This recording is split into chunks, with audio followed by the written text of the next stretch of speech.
Bonjour à tous, alors bienvenue dans cet épisode numéro 11. On va voir comment extraire du fichier des paramètres, un fichier texte, je vous rappelle, comment extraire une heure avec un format très particulier. Je vous rappelle que c'est x 2 points pour voilà, heure, minute. Ça, on va voir ça. Et on va voir aussi comment extraire des dates. Donc pareil, je vous mets un peu le format, tac, tac, tac, tac, avec l'année derrière. Donc jour, mois, année. Voilà, on va juste voir ça. C'est un peu plus compliqué que la transformation, la lecture, la conversion en fait des valeurs numériques avec ou sans virgule. Parce qu'il y a un format qui est un peu plus compliqué. Il n'y a rien, ça va pas être énorme, hein. Mais vous allez voir qu'on va taper un peu dans de l'algorithmie pour être sûr de bien comprendre ce qu'on va faire. C'est pas très compliqué non plus. Et puis après on va m'encoder et tous les tests derrière.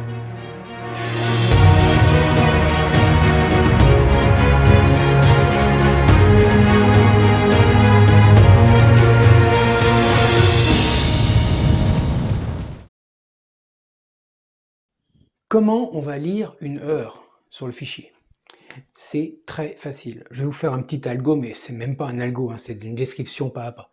La première chose qu'on va faire, c'est qu'est-ce qu'on veut vraiment lire? Effectivement, on veut lire une heure qui est au format XX, 2.xx. Donc heure et minute. Ça, on va faire exactement comme pour les paramètres. C'est-à-dire qu'on connaît ici le séparateur. Donc on va extraire du texte que l'on a, déjà on va le nettoyer, et de ce texte-là nettoyé, on va extraire tout ce qui est séparé par le 2 points. Donc ça sera les heures, et ça, les minutes. C'est pas plus compliqué.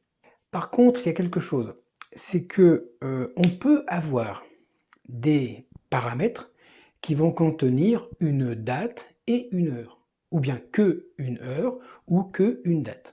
Donc pour ça, je vais ajouter une fonction particulière, c'est qu'on aura moyen, parce que quand on lit une information, on a date et heure. Ça c'est une seule et unique donnée, qui est de type, si vous regardez sur MetaTrader, c'est datetime. Voilà, ce type datetime contient la date et l'heure. Alors que nous, ici, on va lire que l'heure. Donc on va devoir ne renseigner que l'heure. Mais est-ce que ça veut dire que la date, on la garde? Ou est-ce que ça veut dire que la date, on l'efface? Donc on va devoir prévoir une interface où on va se permettre de dire efface la date, parce que j'en veux pas, je veux que l'heure, ou bien garde la date, parce qu'elle va me servir. Par exemple, si vous voulez la coupure des ordres, quand on dit qu'on veut tout couper, on dit une date et une heure. On dit par exemple c'est vendredi 15 novembre par exemple à 19 h. Donc là on a bien la date et l'heure. Donc on devra avoir sur la ligne des paramètres une partie date et une partie heure. Et il ne faut pas que quand on lit l'heure, on efface la date. Ça n'a pas de sens. Par contre, quand on a le paramètre de clôture journalière des ordres, on peut lui dire bah, tous les jours à 18h50, tu fermes les ordres. Il n'y a pas de date, on s'en cogne, c'est tous les jours. Donc là, on va pouvoir effacer la date parce qu'elle ne nous sert à rien. Donc il faudra prévoir ça en interface. Et puis à la fin de cette extraction, de récupérer les minutes et les heures, il y a un truc important, c'est que vérifier qu'on est bien cohérent. On va vérifier que c'est bien cohérent, que c'est bien une heure entre 0 heure et 23 heures, et qu'ici c'est bien entre 0 minutes et 59 minutes. Faut pas déborder. Voilà, donc ça c'est important, à peu près les 3 étapes qu'on va voir.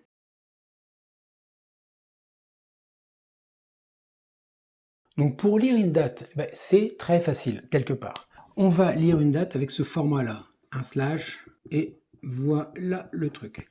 Donc, jour, mois, année. Rien de compliqué. Ce qu'on a fait sur les paramètres, rappelez-vous, on a splitté avec le point-virgule, qui est un moyen de séparer les différents champs. Et bien là, c'est pareil. Sauf qu'on va splitter par rapport à ce caractère-là, au slash. Donc, on va récupérer le texte de cette date, on va séparer avec ça, et on va regarder une, deux, trois parties. Chaque partie ayant son sens entre le jour, le mois et l'année. Ça, c'est important. Comme pour les heures, on va regarder si on doit effacer l'heure. Comme je vous ai dit tout à l'heure, en fait, on a le type datetime qui contient la date et l'heure. Si on lit une date et qu'on a déjà enregistré une heure, on peut vouloir ne pas perdre l'heure. Ou on peut carrément vouloir l'effacer et ne garder que la date. C'est ça qui nous intéresse. Typiquement, les jours de clôture, enfin le jour où on dit au robot « tu bosses pas ce jour-là », l'heure, on s'en cogne. Donc c'est la date qui nous intéresse. Par contre, comme j'ai dit tout à l'heure sur le fait qu'on veuille s'arrêter, on veut couper toutes les positions à une date précise et à une heure précise, c'est bien date et heure. Donc on va faire pareil, on va avoir une option pour soit on efface l'heure, soit on ne l'efface pas. Chose un peu plus compliquée que pour les heures, c'est que là, le numéro du jour, c'est 1 jusqu'à A. Et là, on est embêté. C'est soit 31, soit 30, soit 29, soit 28. Ça, c'est pour le mois de février. Année bissextile, année pas bissextile. Ça, c'est pour les mois, certains mois, et ça, c'est pour les autres. Donc, on va devoir comparer les différents mois pour être sûr qu'on est bien dans un truc cohérent. Le mois, bah, c'est pareil, hein. On va vérifier que c'est bien entre 1 et 12. On va éviter d'inventer des mois qui n'existent pas. Et l'année, on va être contraint avec ce que permet de coder le type datetime. Vous allez voir, rien de compliqué, hein, c'est 1970 jusqu'à 3000. Ouais, là on voit loin quand même. Voilà, donc ça c'est pour l'heure, pour l'année, pardon. Et puis quand on a fait tout ça, bah après on valide et on renvoie et après ça se démerde. Rien de compliqué. Pour votre culture perso, savez-vous pourquoi la date commence au 1er janvier 1970?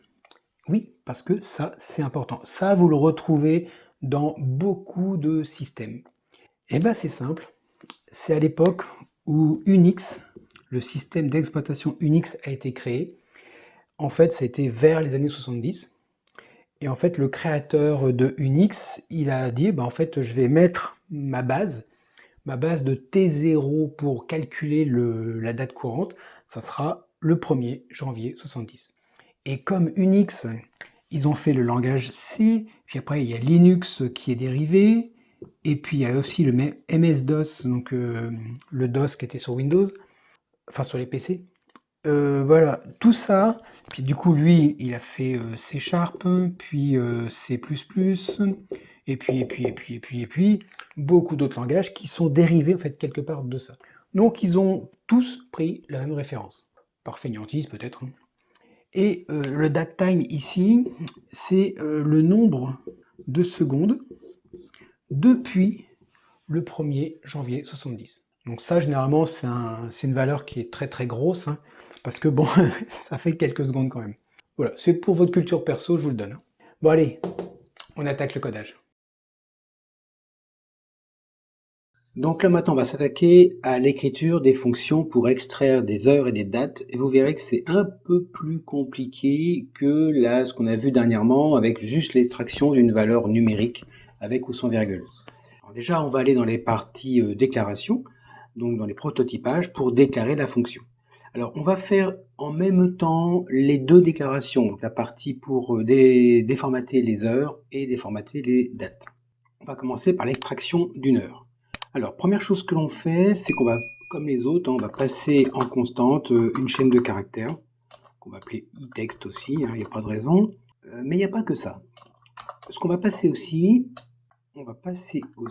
c'est un autre paramètre, qui est aussi en entrée, qui lui sera un booléen, c'est-à-dire ça sera vrai ou faux, dans lequel on va indiquer si on efface ou non les données. Pourquoi? Parce qu'on peut avoir besoin de ne lire qu'une heure. Ou bien on peut avoir besoin de compléter une date avec l'heure. Dans un premier cas, on effacera la date et on ne gardera que l'heure. Dans l'autre cas, on n'effacera pas la date, très important, et on rajoutera l'heure qu'on aura lue. On aura le même principe de façon pour les dates. Voilà. Et par contre, en données aussi en entrée-sortie, puisqu'en fait on va donner une valeur qu'on va pouvoir extraire pour l'utiliser et aussi la sortir pour le résultat. Voilà, alors comme j'aime bien aligner tous les différents trucs, voilà, ça est aligné.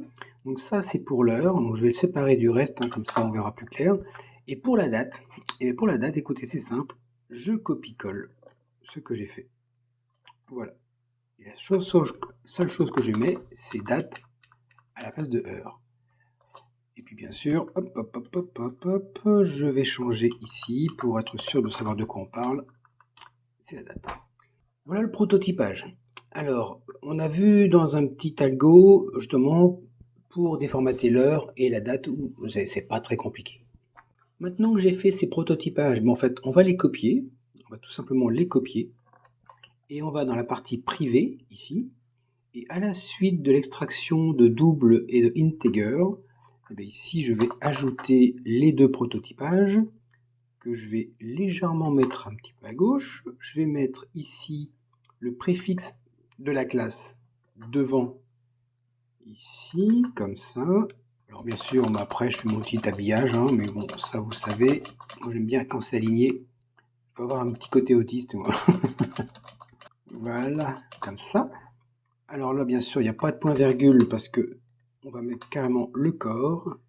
Et le corps, pour l'instant, c'est juste une parenthèse ouvrante et une parenthèse fermante. Et je copie ça, que je mets dans l'autre aussi. Voilà. Alors bien sûr, hein, c'est loin d'être complet. Hein. Pour l'extract heure, donc je vais mettre le petit blabla habituel. Donc je dis que c'est l'extraction d'une heure avec le format, et là je le rappelle pour être sûr de bien m'en rappeler, c'est heure sur 2 caractères maximum, 2 points, qui est un séparateur qui est très important, et les minutes derrière. On ne met pas les secondes, ça va, c'est pas d'intérêt. Sauf si vous faites du scalping, mais même là je vois pas trop ce que ça pourrait apporter. Donc en entrée, on a la chaîne de caractères, et en sortie, on a vrai, là c'est le booléen qui est là. Si le déformatage s'est bien passé, sinon on aura faux.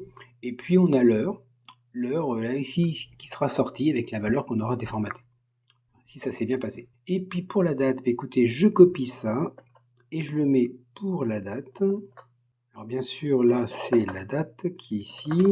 Alors ici c'est la date. Avec le format, alors là par contre c'est jour, mois, année. Donc en entrée, on a donc la chaîne de caractères, on a vrai si le formatage s'est bien passé, et bien sûr la date si tout s'est bien passé. Voilà. Donc ça maintenant, l'avantage qu'on a là, c'est alors si on compile, on va comme compiler, vous allez voir il y a 2 erreurs. Effectivement il y a 2 erreurs. Pourquoi? Parce qu'en fait ici il dit je suis arrivé à la parenthèse fermante et j'ai pas tous les retours de valeur attendus par les contrôles.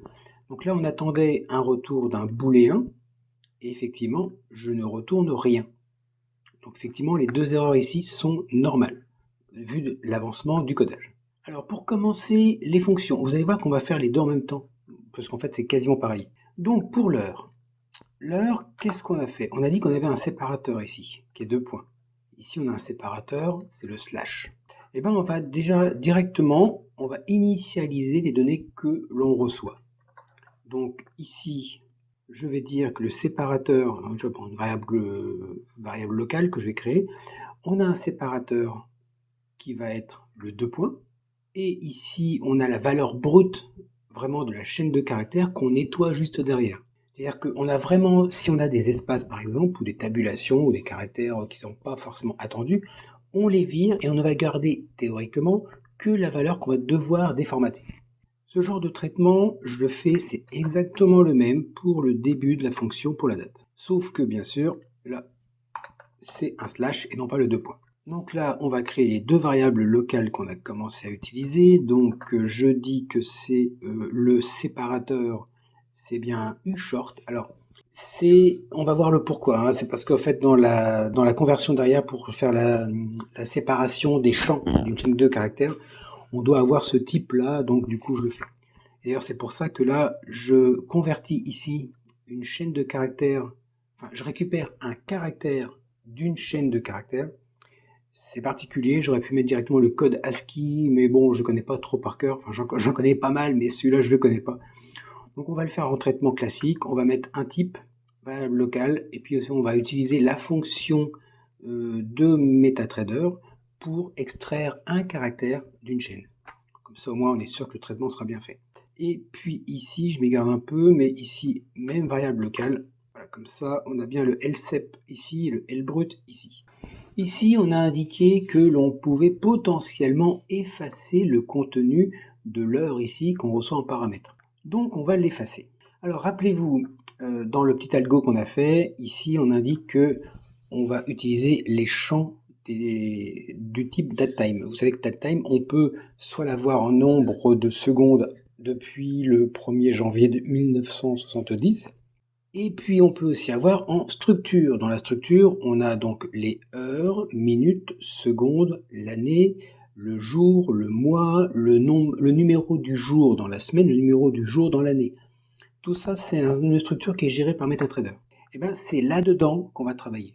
On va construire les éléments les uns après les autres, et à la fin seulement, on regroupera et on sortira le type datetime. Donc pour ça, il me faut une structure. Donc je rajoute ici dans la variable locale un type structure qui est variable ltime. Et maintenant, je vais pouvoir définir si je dois effacer le contenu ou je ne dois pas effacer le contenu.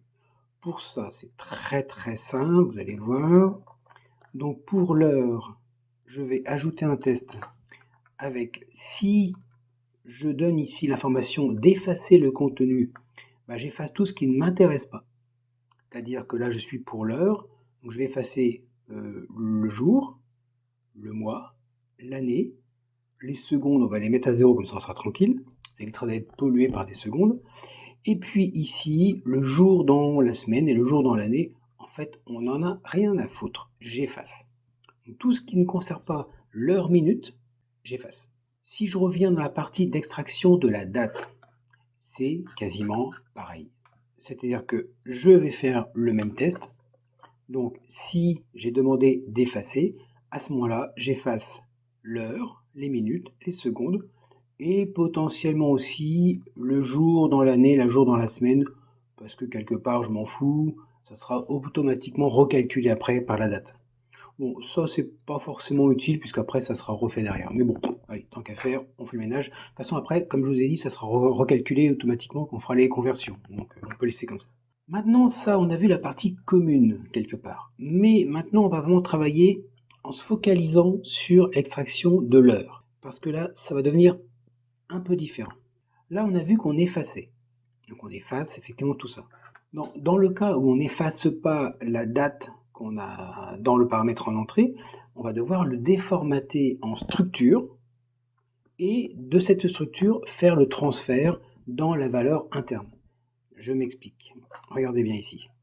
Là, je récupère donc le Lparam, d'ailleurs je le rajoute ici dans les paramètres locaux.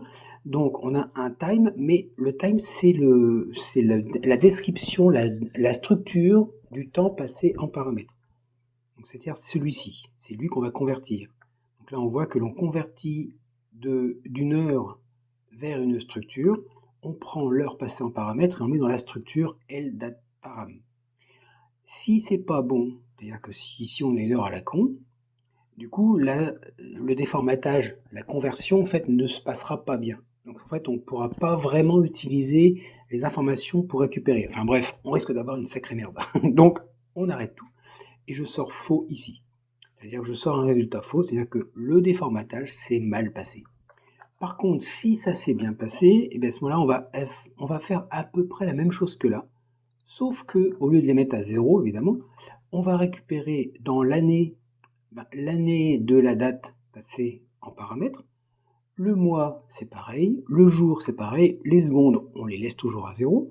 Et puis pareil, pour les jours de la semaine ou jours de l'année, on récupère celles qui sont passées en paramètres. À partir de là, on a quelque chose en interne de la fonction où on a une date. Alors c'est vrai qu'on extrait l'heure, mais on a une date qui est soit mise à 0, soit récupérée du paramètre en entrée. Donc là, on a un environnement quelque part qui est complet pour commencer enfin à extraire l'heure et le mettre dans l'information préparée pour être sortie. Je vais maintenant regarder la même chose, mais l'extraction de la date, vous allez voir, c'est quasiment pareil. Donc pareil, je rajoute ici le time param qui va nous permettre d'extraire les informations du paramètre en entrée. Et donc ici, on va faire le traitement de déformatage, d'extraction plutôt, dans lequel je dis, bah pareil, je convertis la date passée en entrée, la valeur datetime passée en entrée dans une structure. Si cette structure est bien passée, à ce moment-là, je la traite, sinon bien sûr je ressors faux. Et si ça s'est bien passé, bah, je récupère l'heure, les minutes et les secondes, même si les secondes, j'aurais pu le mettre à 0, mais c'est pas grave. Et puis les jours de la semaine et jours de l'année, je les force à 0. De toute façon, ça gêne pas, hein. Donc ça, on va dire que c'est les parties vraiment communes, quelque part, entre l'extraction d'une heure et l'extraction d'une date. Maintenant, je remonte dans l'extraction de l'heure, où là, on va vraiment faire du truc très particulier, qui est vraiment propre à l'heure. Dans un premier temps, comme on a vu dans la partie algo, je vais extraire les différents champs. Donc le 2 points est mon séparateur entre l'heure et les minutes. Je vais extraire ça dans un tableau, comme on a vu pour l'extraction des lignes de paramètres. C'est exactement pareil. Donc là, je vais tout simplement lire en fait la chaîne de caractères, qui est la valeur qui est brute ici, qu'on a nettoyée. Je vais utiliser le séparateur et je vais le mettre dans une variable de champ. Donc c'est un tableau que je vais créer même de suite. Donc là, c'est un tableau alors, qui n'est pas dimensionné clair, puisque je ne sais pas combien je vais avoir d'informations, donc on le laisse ouvert. Puis c'est la fonction qui va se démerder à le dimensionner. Et aussi le nombre de champs, bah, c'est le nombre de champs qu'on va avoir. Et c'est là on va savoir déjà si on a suffisamment d'informations ou si on a trop ou pas assez. Voilà, donc ça, on a récupéré donc le nombre de champs ici, et puis on a un tableau qui contient les différents champs. J'appelle champ, en fait, c'est les informations séparées par le séparateur. Donc maintenant qu'on a ça, on va pouvoir tester déjà si on a le nombre de champs que l'on veut. Donc l'heure, c'est bien heure, 2 points, minute, donc il nous faut 2 champs. Donc si c'est différent de 2, à ce moment-là, je sors une erreur. Pour moi, je ne sais pas. À partir de là, eh ben, on est au top. Ça veut dire qu'on a récupéré, on a effacé la date récupérée en paramètres, donc on est bon. On a un déformatage de paramètres qui est correct, il n'y a plus qu'à renseigner maintenant l'heure et les minutes. Donc là c'est facile, hein. Je vais ici, je convertis le champ, le premier champ, donc le 0, ça commence toujours à 0 les tableaux. Donc le champ 0, je convertis en entier et je le mets dans l'heure. Et le deuxième champ, je mets dans les minutes. Voilà. Donc là, à partir de là, si on a bien renseigné le paramètre avec une heure cohérente et des minutes cohérentes, on a notre information récupérée. On a extrait une heure d'une ligne de texte. Donc là, ce qu'on pourrait faire, écoutez, puisqu'on a récupéré l'heure et les minutes, c'est simple, hein. Dans l'heure en sortie, dans le paramètre ici, le i-heure ici, on va convertir la structure, le LTime, en datetime. Donc on va convertir la structure en valeur numérique qui va être utilisable. Et puis on dit je retourne vrai parce que c'est bon, j'ai tout déformaté. Oui, mais vous êtes sûr? Ok, alors on est sûr. Non, on n'est pas sûr. Parce que si l'heure ici, si j'ai mis 34h00, il va mettre 34 ici. Je suis pas sûr qu'une journée fasse 34 heures. Maintenant, on va faire des tests. On va tester l'heure et les minutes pour voir déjà que c'est bien cohérent. Donc on va vérifier simplement si l'heure ici est inférieure à 0, moins 1 est un entier, hein, donc on pourra le faire. Ou si l'heure est supérieure à 23 heures, parce que dès qu'on parle 24, 24 c'est 0 en fait, ça va de 0 à 23 heures. À ce moment-là, on retourne faux. C'est-à-dire que, ok, on a déformaté l'heure et la minute, mais les valeurs sont incohérentes. On retourne faux, et après, la fonction du dessus saura qu'il ne faudra pas le gérer. Pareil pour les minutes. Est-ce que c'est inférieur à 0? C'est pas bon. Ou est-ce que c'est supérieur à 59? C'est pas bon. À ce moment-là, je ressors faux. Et là, par contre, à ce niveau-là, ici, sur la ligne 429, là, on sait qu'on est bon. Là, on sait qu'on a récupéré potentiellement la date, on l'a effacée, et qu'on a bien déformaté l'heure et les minutes, et qu'on a des valeurs cohérentes pour être utilisées.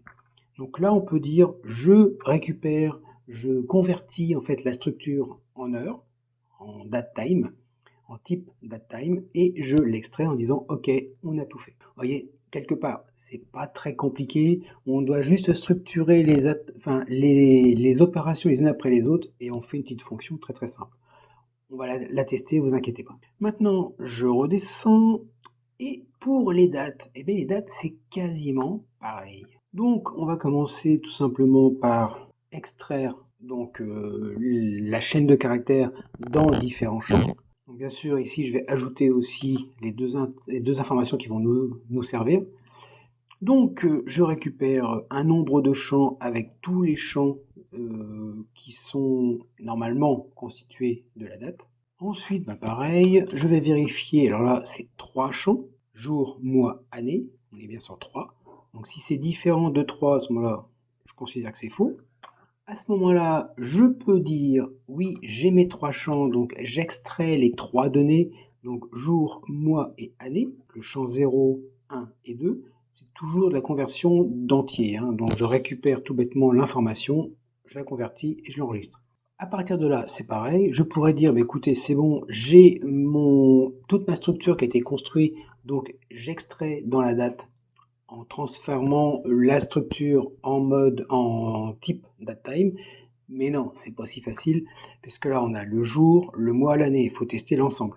On va tester la validité des valeurs. Alors, pour commencer, on va tester l'année. Une année dans le type datetime, ça va de 1970 jusqu'à l'année 3000.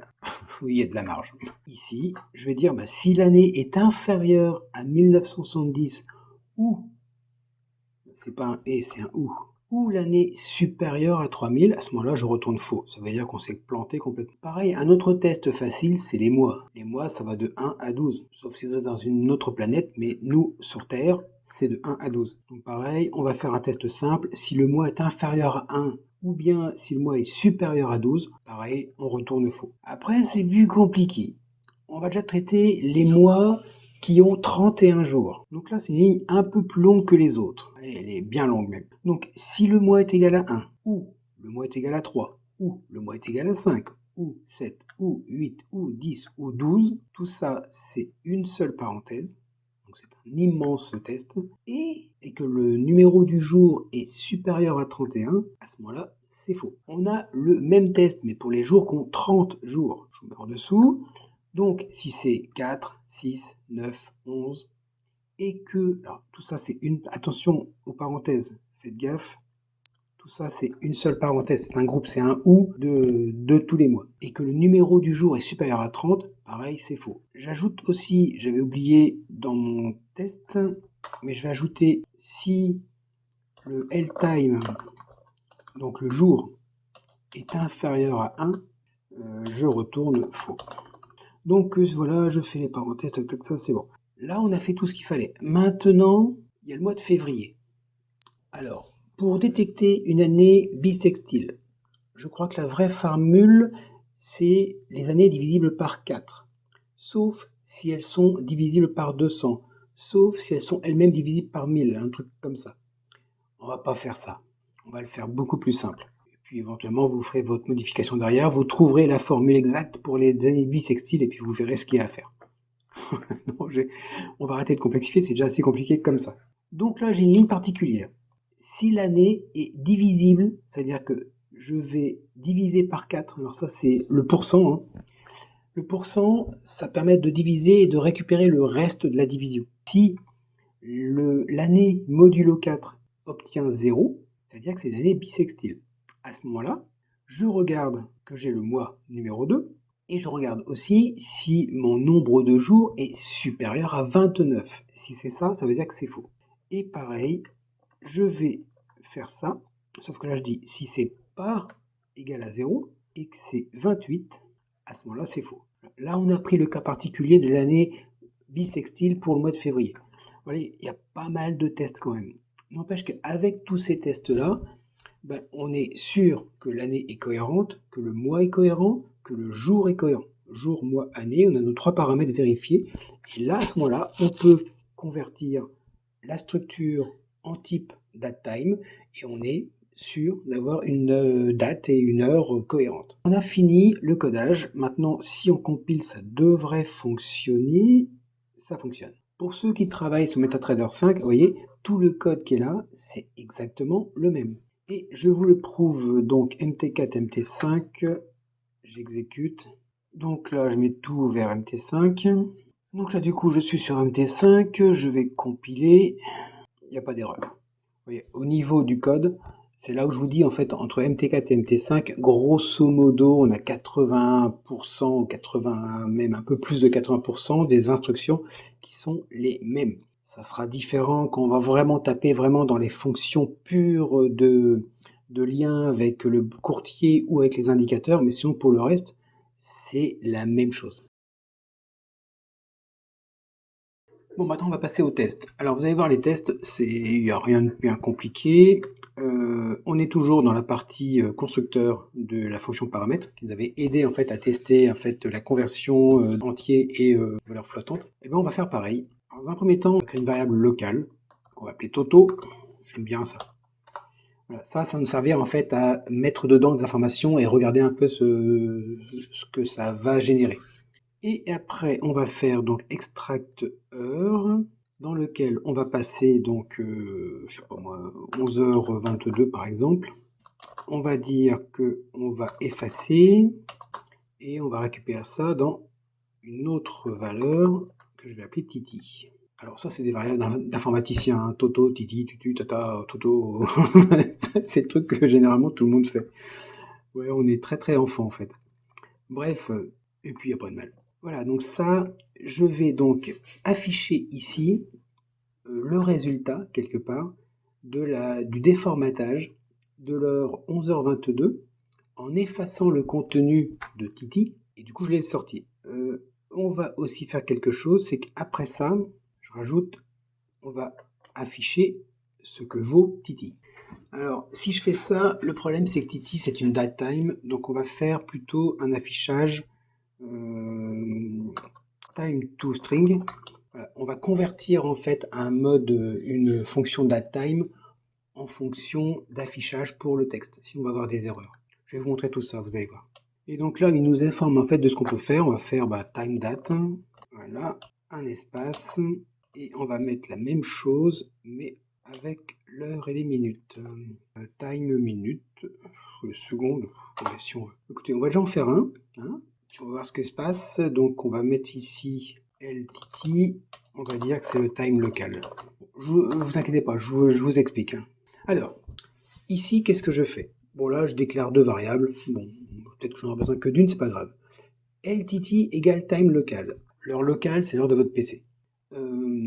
Je vais lui mettre 11h22. Donc je veux intégrer dans Titi 11h22. Et je vais effacer la date. Comme ça, on verra après dans l'information que j'affiche ici, la date que j'ai récupérée dans Titi et l'heure en secondes, donc heure, minute, seconde, que j'ai récupérée dans Titi. On va le faire. Déjà, on va compiler. Déjà, LToto not used. Oui, je sais. Ok, c'est pas grave. Et je lance la plateforme. Avant d'aller plus loin, là, ce que l'on a fait ici, en fait, c'est une erreur. Pourquoi? Parce que ici, j'initialise Titi avec l'heure locale, avec la date et l'heure locale. Ici, je fais un print et je m'attends à avoir un traitement séquentiel. Je m'attends à ce qu'il me fasse l'appel de cette fonction-là, extract heure. Après, il affichera les deux points. Après, il affichera la date de Titi. Et après, il affichera l'heure de Titi. Sauf que, attention, c'est pas pareil. Ça marche à l'envers. Le print, il va s'appuyer sur un affichage. Et après, il construit à l'envers. Donc, il affiche l'heure. Il construit en fait son information. Et ce qui fait que là, il va seulement appeler l'heure à la fin. Donc le Titi ici, on va avoir l'heure locale. C'est particulier, c'est une erreur en fait que l'on fait régulièrement des fois, c'est que on a l'impression que le code va vraiment faire ce qu'on a écrit les uns après les autres. Non, attention. Là, vous avez une seule et unique ligne. Et vous ne garantissez pas, et vous ne pouvez pas garantir qu'il va traiter de gauche vers la droite, comme vous écrivez, ou de la droite vers la gauche, comme lui peut travailler. La preuve, là ce que je vais faire ça, et juste après, je vais afficher la date et l'heure. En toute théorie, si on s'appuie à ce que le code travaille de la gauche vers la droite, il va time local, ici il va le convertir en insérant 11h22 et en effaçant la date. Donc on aura juste une heure, et ici on va avoir une date vide, et ici une heure remplie. Et donc ici la même date et la même heure. On va le faire de suite. Voilà, bah là regardez ce qu'on a. Donc déjà, on a un trou ici, ça veut dire qu'on a l'information de la fonction de déformatage qui a dit OK, c'est bon, le contenu est valide. Mais regardez ici. Bah, en fait, voilà, c'est la date, c'est maintenant. Il est 9h12 effectivement. Ça veut dire qu'il n'a pas pris en compte, dans notre print après déformatage. Il l'a pris avant. Par contre, on voit bien qu'après, il a bien effacé la date et on a bien 11h22 avec 0 secondes comme on avait indiqué. Donc là, attention à ça, ça peut être piégeant. Vous pouvez avoir des traitements où on a l'impression, on revient ici sur l'éditeur, on a l'impression qu'il va faire le travail de la gauche vers la droite. C'est pas vrai. Vous ne garantissez pas, mais que ce soit un langage ou un autre, hein, certains langages peut-être vont aller de la gauche vers la droite. Hein. Voilà, donc attention à ça. Vous devez, déjà, ça mange pas de pain, vous devez scinder les informations. Je renseigne Titi avec ça. Le print, il est là. J'affiche, hein, je montre en fait la valeur de la date et l'heure de Titi, donc avant que je le transforme. Ah, ici, je fais l'extraction. Vous voyez, je me mets sur la parenthèse ouvrante pour vérifier que je suis bien avec la parenthèse fermante à la fin. Ça, je sais que j'oublie rien. Donc là, je vais insérer 11h22 en effaçant la date dans Titi. Et ici, j'affiche le résultat. Et si je fais ça, je compile. Là, j'ai bien ma première date et ma première heure, donc Titi qui a été lu avec la date locale. Ici, je vois que mon déformatage est correct. Et ici, je vois bien que j'ai bien la date effacée et 11h22 insérée. On va en faire plusieurs pour être sûr que tout fonctionne. Donc là, je ne vais pas effacer la date. Mais écoutez, on va faire aussi avec l'extract date. Comme ça, on va faire les cas qui fonctionnent. Allez, le 2 mars 2025. Voilà. Et ici, je vais refaire encore une chose, mais la même chose, mais en effaçant l'heure. Donc là, j'efface la date avec le déformatage de l'heure. Ici, je n'efface pas la date, je déformate l'heure. Ici, j'efface l'heure, j'extrais une date. Je n'efface pas l'heure, j'extrais une date. Je compile. Derrière, ça se relance. Qu'est-ce qu'on a ici? Alors, donc là, j'ai bien l'heure locale, date et heure locale. J'ai bien effacé la date, j'ai inséré 11h22. Ici, je reviens sur la date et heure locale. J'ai la date qui n'a pas été effacée, mais je suis bien maintenant à 11h22. Ici, hop, je suis là. Je retrouve la date et heure locale. Déformatage correct, hein, déjà. J'ai mon 2 mars 2025 et j'ai effacé l'heure. Ici, je reviens, je suis bien en 2 mars 2025 et je n'ai pas effacé l'heure. Voilà le traitement, je dirais, classique. Maintenant, on va lui créer pas mal d'erreurs. Voilà. Alors, écoutez, on va faire, s'il manque un morceau, je vais vous séparer ça. Donc là, il manque un morceau. Là, j'ai un morceau en trop. Qu'est-ce que j'ai d'autre aussi? Oh, il y a plein de cas particuliers. Hein. Là, on va faire moins 1 heure. Voilà, moins 1h23. On va faire 26h22. Qu'est-ce qu'on va faire d'autre aussi? Bon, les heures, c'est bon. On a fait 23 moins 1. Les minutes, on va aller au-delà. On va faire 75, 76 par exemple. Voilà, true, false, on s'en fout, c'est pas ça qui est important. Alors, je vous ai mis tout ça pour que ce soit un peu plus clair. Voilà, donc là, qu'est-ce qu'on a? On a ici, il manque un paramètre. Ici, il y en a un en trop. Ici, on a l'heure qui est pas bonne. Et ici, on a les minutes qui sont pas bonnes. Dans le déformatage, on n'avait que ça comme contrôle, donc c'est bon. Pour la date c'est un peu plus compliqué, il y a plus de cas. Alors, on va faire donc ça, on va juste passer, et là, on va mettre carrément trop. Donc, on va faire /4. Donc là, c'est le truc classique, hein, comme on a vu tout à l'heure pour l'heure ici, on en met trop, on n'en met pas assez. Ici, on va tester donc un jour qui est pas bon. Ici, un mois qui est pas bon. Donc là, on a fait pas bon au niveau de la valeur inférieure. Ici, on va faire aussi une date 1960. Ici, on va faire 4000. Voilà, donc là on a vraiment fait les valeurs extrêmes de l'heure, de l'année. Pour les mois, on peut faire aussi l'extrême pour le mois. Donc je vais rajouter, je sais pas moi, le mois 20. Donc là on fait pas assez de paramètres, trop de paramètres. Le jour trop bas, le mois trop bas, le mois trop haut, l'année trop bas, l'année trop haut. Et maintenant il y a tous les cas particuliers. Alors je vais même pas les faire, je vais vous laisser les faire. Prenez ça comme base pour tester et faites aussi le cas des mois de janvier, février, mars, avril jusqu'à décembre avec des journées trop basses, enfin des numéros trop hauts, des numéros trop bas, etc. etc. Regardez aussi l'année bissextile, faites un essai avec par exemple 2000, 2004, 2020, 2030 et vous verrez en fait si ça fonctionne. Je vous laisse faire. Là j'ai fait pas mal de cas, on va comme les vérifier. Normalement on a faux partout. Hein. Faux, faux, faux, faux, faux, faux, faux. Voilà. Il n'accepte aucun déformatage.